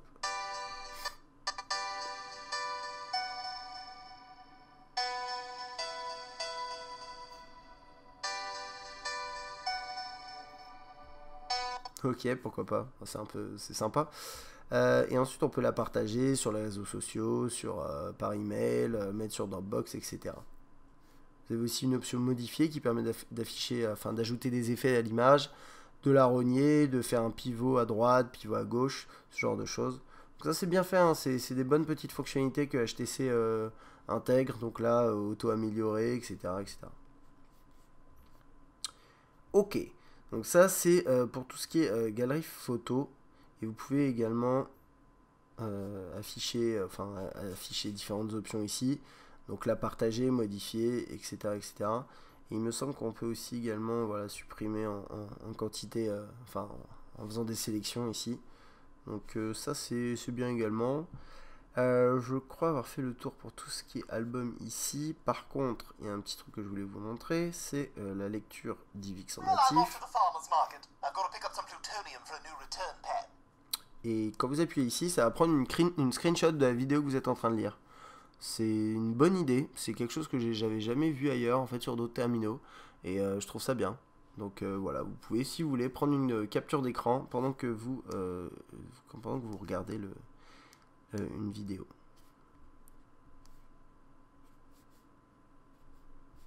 Bon voilà, c'est à peu près tout, je pense qu'on a fait le tour ici. Toc.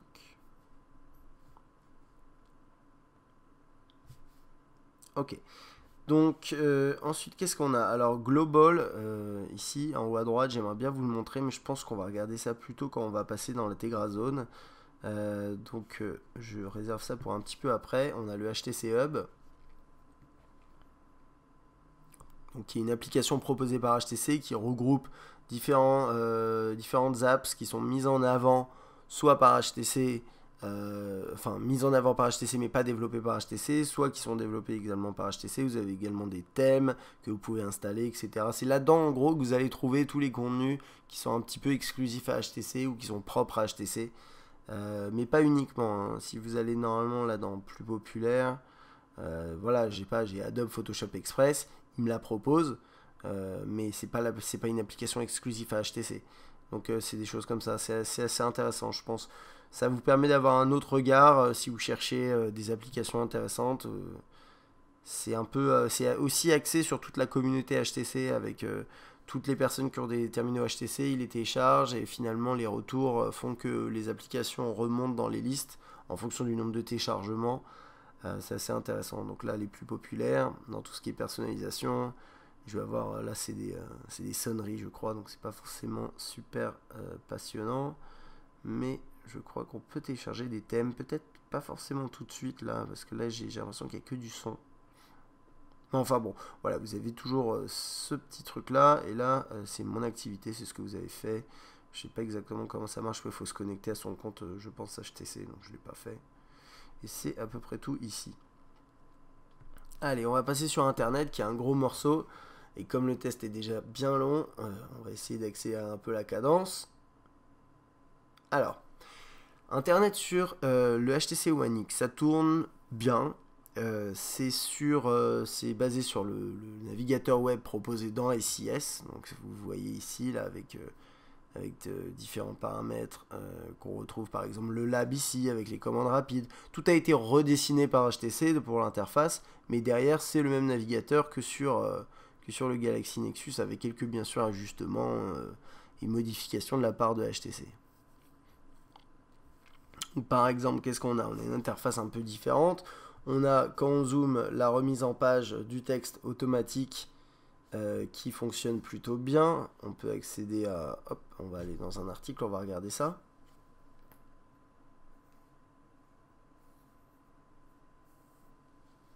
Voilà. Vous avez vu, le chargement est plutôt rapide. Bon, là, je suis en Wi-Fi. Et le défilement est réellement extrêmement fluide. Il n'y a rien à dire là-dessus. Et la remise en page est bien réactive également. Vous voyez, hop, bam. On va se mettre là. Toc. C'est vraiment efficace, quoi. On peut faire des copier-coller du web. Ça, c'est pas une surprise, hein, c'est quelque chose qu'on connaissait déjà. Mais ça marche bien également. Qu'est-ce que je voudrais vous montrer de plus? Je trouvais que le slideshow là-haut était pas très fluide. Mais c'est un détail, quoi. C'est un slideshow en JavaScript. Il n'y a pas de... Voilà, c'est pas forcément important. Là, j'ai l'impression qu'il n'a pas rechargé le rendu de la page. Si, voilà.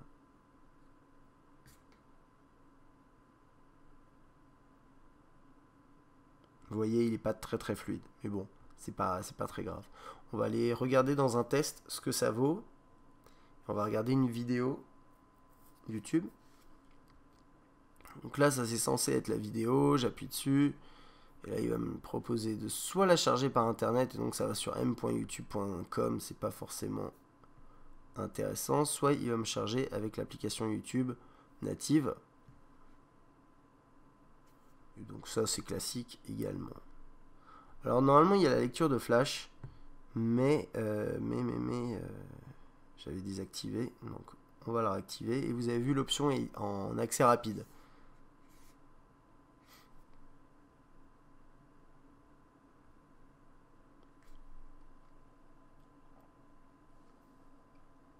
Donc là ça s'affiche directement. Hop.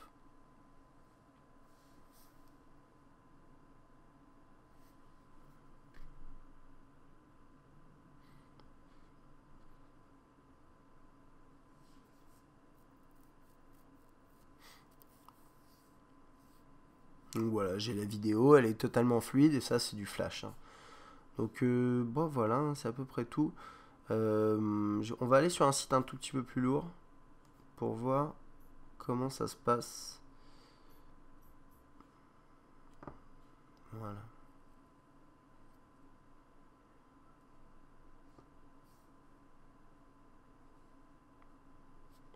N'oubliez pas, hein, les chargements sont rapides, je suis en Wi-Fi. Bien sûr, imaginez que ce sera un petit peu plus lent en 3G, mais bon, rien de...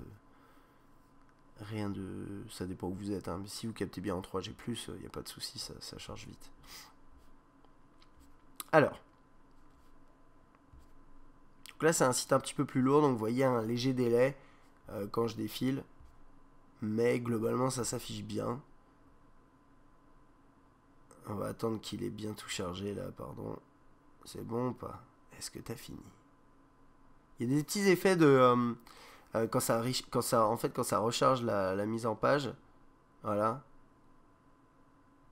Petits effets de flash, ça clignote, et il y a un petit délai, et c'est pas forcément très agréable, je trouve. Vous voyez ça? Toc. Donc bon, à prendre en compte, hein. Je sais pas si vous avez envie forcément de laisser cette fonctionnalité activée, mais ouais, vous pouvez éventuellement la désactiver si ça vous plaît pas des masses. Je vais rentrer dans un article et on va voir ce que ça donne.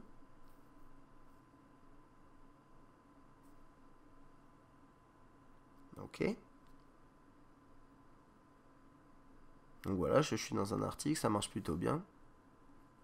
Et là, je peux appuyer sur lire et ça va m'afficher une version.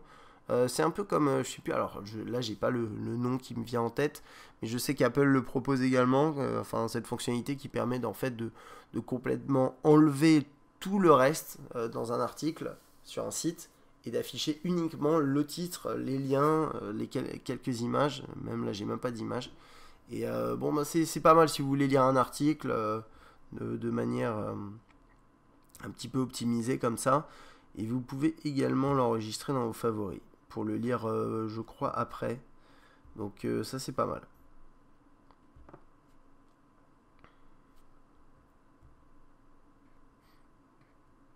Et il n'y a plus le dézoom pour afficher les onglets, donc on va afficher les onglets ici. Et donc là, on a les onglets comme ça. On peut ouvrir un onglet de navigation privée ou un autre onglet ici. Voilà. Et puis, je crois qu'on a fait à peu près le tour hein, ici. Juste aller voir un peu les favoris. Ici, donc on a les favoris, on a les plus visités. Voilà. Historique. Et tous mes sites enregistrés. Donc là, j'ai une liste de lecture avec ça.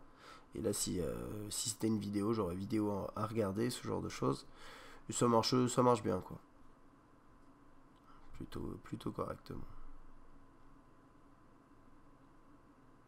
Voilà. Ok, donc ça c'était pour le web. Globalement, une plutôt bonne expérience, même quand je dis plutôt bonne, une quasi excellente expérience. Quand vous allez sur des sites un tout petit peu plus lourds, il y a un léger délai dans le défilement, mais ça c'est vraiment... là c'est pour être vraiment exigeant, parce que en toute franchise, c'est une excellente expérience sur le web. Avec la lecture de flash complètement fluide, il n'y a pas de souci, défilement ok, le redimensionnement de... Pas le redimensionnement, mais la remise en page des textes en fonction du zoom, qui se fait bien. Il y a des petits effets un peu de flash, de scintillement étrange et de clignotement, mais ça c'est un coup à prendre, je pense. Moi, c'est vrai que moi je suis pas habitué à voir ça sur d'autres terminaux, mais pourquoi pas. Et derrière, le copier-coller qui marche nickel aussi, donc ça c'est pas mal du tout. Ok, on a une application qui s'appelle Localisation. Je vais vous montrer ça.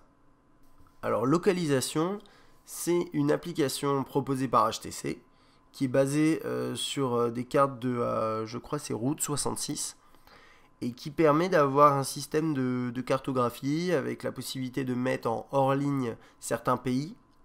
Donc là, par exemple, j'ai téléchargé la carte de la France et d'avoir un guidage. Alors il y a certaines options qui sont premium, d'autres qui sont pas premium, donc certaines il faudra payer.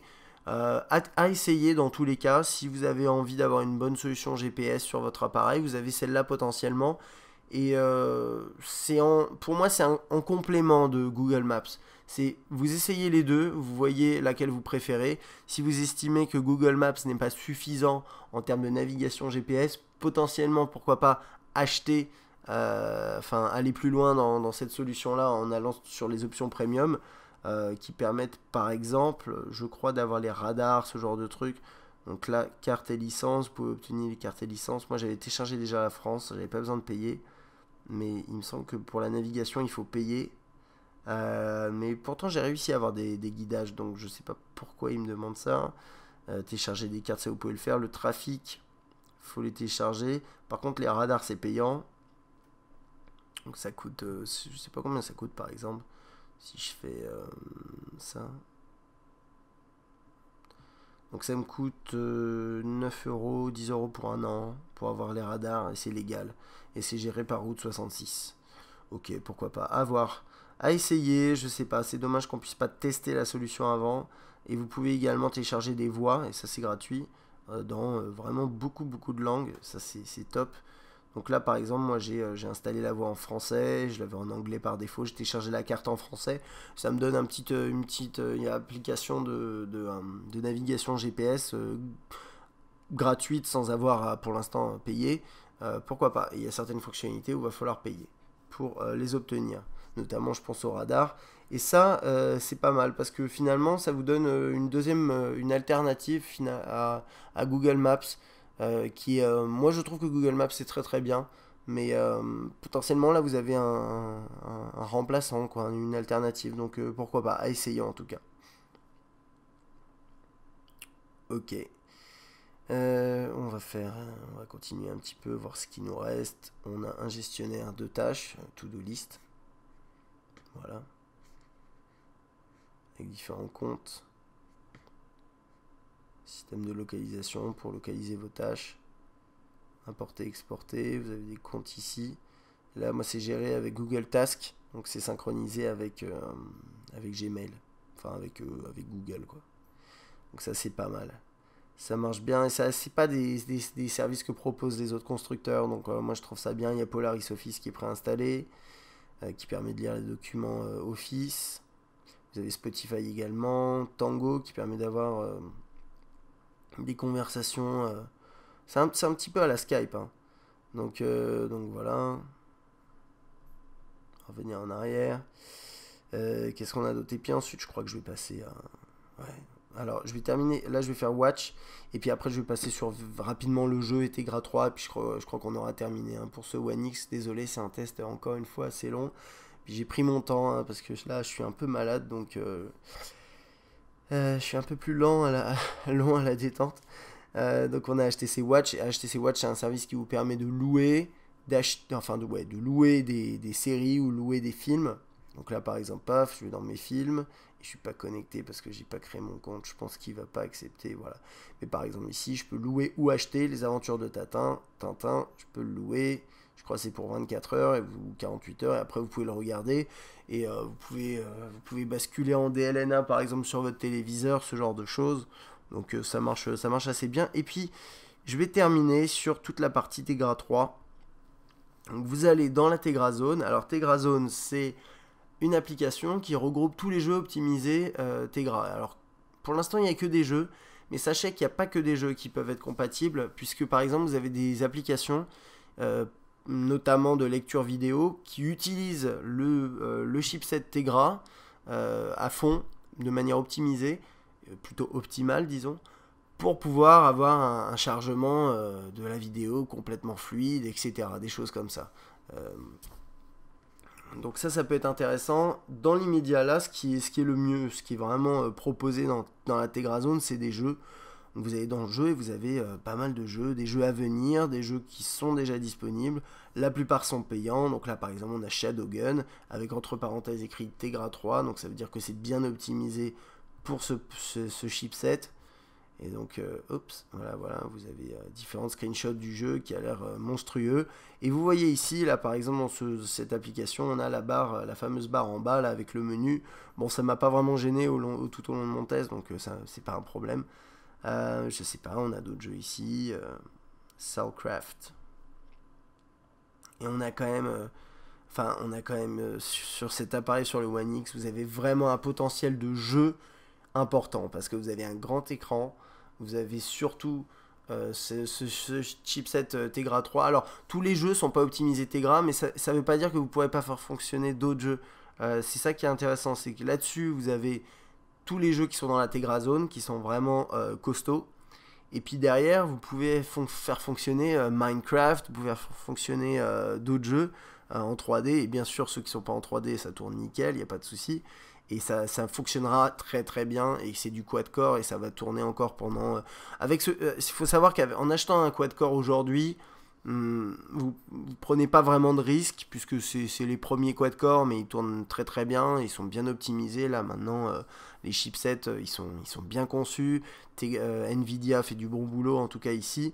Et donc vous prenez pas de risque en soi, ça marche bien. Et en plus de ça, vous lui donnez une durée de vie potentiellement assez longue. Donc puisque vous avez aujourd'hui un terminal très puissant, vous pourrez encore faire fonctionner tous les gros jeux pendant au moins 2 ans. Et ça c'est intéressant. Maintenant, il faut savoir que l'univers mobile, il évolue très très vite. Et donc nécessairement, il y a bien un moment où le One X, il pourra plus faire fonctionner les jeux. Mais c'est pas demain, la veille pour l'instant. Et je voulais vous montrer pour terminer Global. Je vais baisser le son parce que normalement c'est assez fort. Ça va être par là. Alors attendez. Alors, Global, c'est une petite démo proposée par... Alors attendez, je vais essayer de... Hop, voilà. C'est une petite démo proposée par Nvidia qui utilise à fond la puce Tegra 3. Et avec, on a quoi? On a pas mal d'éléments. On a on a des éclairages dynamiques. On a des trucs. C'est assez... Je sais pas. C'est franchement très bien fait.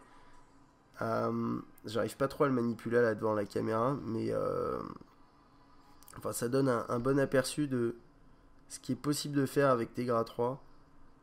Là, des lumières dynamiques qui changent, des ombres également qui changent, ce genre de choses. Aujourd'hui, on n'a pas vraiment de jeu, je pense, qui exploite à fond le Tegra 3. Et encore, je suis pas sûr. Je pense à Shadowgun, par exemple. Je crois qu'il est vraiment complet. Mais derrière, là, on a quelque chose d'assez sympa. Et ça, bah, si vous achetez cet appareil, vous téléchargez ce jeu-là, cette application-là, elle est assez marrante. Et elle permet d'avoir une bonne idée de ce qui est possible de faire à terme ou même dans le moyen terme, court terme, avec Tegra 3. Et ça rend vraiment bien, quoi. Ça montre à quel point on a vraiment évolué, enfin on a évolué. Le marché a évolué d'un point de vue technique et performance sur tout ce qui est graphisme et jeux vidéo, ce genre de choses. Donc on arrive à avoir des résultats vraiment impressionnants. Et on arrive finalement, là déjà sur des trucs comme ça, on est largement au-dessus de ce qu'on trouvait sur une PlayStation 1. Mais quand je dis largement au-dessus, ça paraît ridicule, c'est vrai qu'on est vraiment bien au-dessus. Et on est même au-dessus de, je pense qu'on a sur une PS2. Ça je suis pas encore sûr, mais je pense qu'on s'y approche et aujourd'hui vous avez des jeux qui sont vraiment magnifiques. Et si vous utilisez, si vous arrivez à basculer par exemple sur votre télévision avec l'appareil, alors faut savoir que le One X il n'a pas de port HDMI, c'est un petit peu dommage, hein. C'est peut-être un des points négatifs sur cet appareil. Je pense que ça aurait été sympa vu la qualité du terminal d'avoir un port HDMI. Mais vous pouvez quand même basculer sur une télé et jouer à vos jeux dans une qualité assez bonne. Et je vais m'arrêter là pour ce test du One X. Je pense que c'est suffisant. Il y a un petit truc.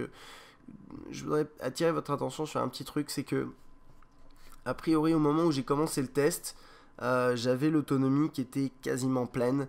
Et là, je suis à moins de 50%. Et on va aller voir ça d'ailleurs dans tout ce qui est alimentation. Et on va faire un petit point là sur l'utilisation de la batterie. Bon. Alors, en clair, je suis à 37%. Pour tout vous dire, j'avais bien chargé l'appareil la veille. J'ai commencé mon test, j'avais utilisé un tout petit peu de batterie. J'étais à au moins 90%.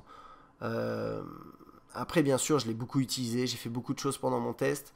Mais ça, c'est un des problèmes du One X, apparemment. D'après les premiers retours. Moi, je dis ça parce que je ne l'ai pas utilisé au quotidien comme un vrai utilisateur. Mais je l'ai utilisé de manière un peu plus bourrin, entre guillemets. Bourrine même. Mais ce que je veux dire par là, c'est que ouais, niveau autonomie, c'est un des problèmes. Là, il dit qu'il est depuis 2h40 sur la batterie et on est à 37%. Avec l'écran qui a consommé 74% des ressources, qui représente 74% comment dire, de la prise en autonomie, en énergie. Et c'est parce que c'est un écran avec un maximum de pixels. Et là, j'ai oublié pas un truc aussi, c'est que je me suis mis... Alors, attendez, on m'appelle, je vais raccrocher. Désolé. C'est que je me suis mis en luminosité maximale. Donc, ça n'aide pas. Maintenant, si vous mettez en auto, ce sera un peu mieux, c'est sûr. Mais il y a quand même un petit problème encore. Et quand je dis encore, c'est parce que... c'est un problème qui avait été détecté à la base et il y a une mise à jour qui est arrivée et je l'ai installé ce matin. Donc pour vous dire, là actuellement il a la mise à jour qui permet d'optimiser l'autonomie de l'appareil. Et pourtant là on arrive à du 36% à la fin de mon test. Certes je l'ai utilisé à fond pendant 1h30, mais j'estime que c'est pas encore normal. J'ai pas fait du GPS pendant 1 heure, j'ai pas fait de la vidéo Full HD pendant 1 heure. Donc c'est un petit peu décevant là-dessus. Je pense que c'est un des points négatifs malgré la mise à jour. À voir après à l'utilisation. Quand je rédigerai le test écrit, j'aurai peut-être un peu plus de retour. Enfin d'expérience à vous donner là-dessus. Mais bon, dans l'immédiat, je dirais que ça fait partie des points un peu négatifs sur ce terminal. C'est vrai, c'est l'autonomie, quoi. Bon, maintenant, HTC a l'air de faire attention à ça et à pousser une mise à jour qui permet normalement d'optimiser ça. Je ne sais pas vraiment à quel point ça influe sur l'utilisation au quotidien, mais en tout cas là au cours de mon test, j'ai quand même consommé plus de la moitié de l'autonomie et on est encore le matin, quoi, donc c'est pas... Bon, l'heure est pas réglée, hein. Voilà, enfin bref, ça c'était pour mon trop long test du HTC One X. Si vous êtes arrivé à la fin, félicitations. Si vous avez des questions, n'hésitez pas à les poser. Le One X, c'est un appareil que j'apprécie beaucoup sur différents aspects. C'est à la fois un terminal au design vraiment réussi, les finitions sont excellentes, l'écran est très bon. Et après, en termes de fonctionnalité, moi, c'est du HTC Sense tel que je l'attendais depuis longtemps, avec une interface plus fine, avec un design plus travaillé. Ça, j'aime beaucoup. Sur le web, on a une bonne expérience. Le Tegra 3 qui donne vraiment un coup de boost pour tout ce qui est jeux vidéo. Pas uniquement, hein, mais pour tout ce qui est jeux notamment, vous aurez vraiment le top du top en 2012 et 2013 également. Donc ça, c'est des gros points positifs. C'est un appareil qui est aussi très bon en tout ce qui est vidéo-photo. Vous le verrez dans les échantillons sur testmobile.fr. Moi, je pense que c'est excellent, même si les couleurs sur les photos sont un petit peu faussées. C'est pas forcément un gros problème. Et puis, c'est à peu près tout, hein. Là, avec cet appareil-là, vous êtes assuré finalement de bénéficier aujourd'hui du meilleur d'Android en 2012. Et je pense que c'est important de le noter. Voilà. Si vous avez aimé ce test, n'hésitez pas à appuyer sur j'aime sur la vidéo sur YouTube. J'espère que cette vidéo vous a plu. Si vous avez des questions, n'hésitez pas à les poster sur Test Mobile ou sur YouTube. A bientôt.